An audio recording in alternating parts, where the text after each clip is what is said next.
Hi అండి, welcome to money garden style.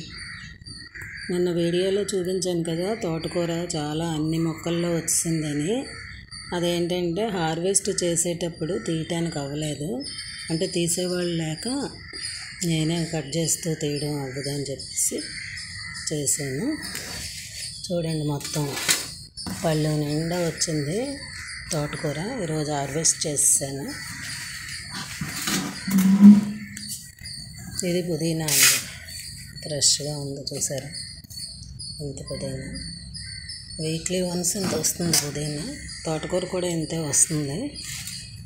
ఈ తోటకూర కట్ చేసినప్పుడల్లా ఎవరికైనా ఫ్రెండ్స్కి వాళ్ళకి ఇస్తూ ఉంటాను. ఇదంతా ఎందుకంటే ఇద్దరమే ఉంటాము, ఇంత మాకు ఎక్కువైపోద్ది, అందుకని చెప్పేసి ఫ్రెండ్స్కి ఎవరికొకళ్ళకి ఇస్తూ ఉంటాను అన్నమాట.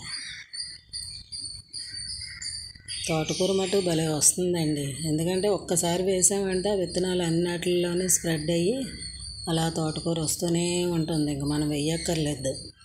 ఆకుకూరలు అయితే మటు కొనే పని ఉండదు. పాలకూర, తోటకూర, చుక్కకూర, పుదీనా, అదే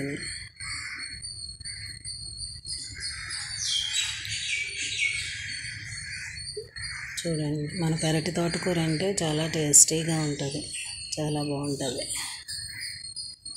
కనీసం అట్లీస్ట్ అందరూ ఎక్కువ మొక్కలు పెంచలేకపోయినా ఆకుకూరలతోన్నా స్టార్ట్ చేస్తే మనకి బాగుంటుంది, గ్రీనరీగా ఉంటుంది, ప్లస్ ఆరోగ్యం కూడాను.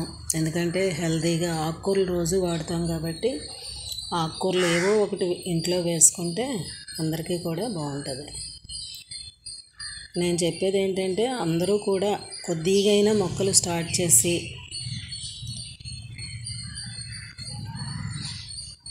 హెల్తీ ఫుడ్ తీసుకుంటారని కోరుకుంటున్నాను.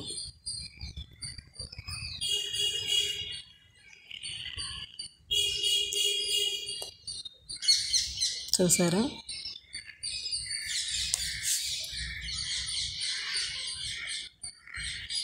ఓకే అండి, ఈ చిన్న వీడియో మీకు నచ్చినట్లయితే లైక్ చేయండి, షేర్ చేయండి, సబ్స్క్రైబ్ చేయండి, కామెంట్ కూడా చేయడం మర్చిపోకండి.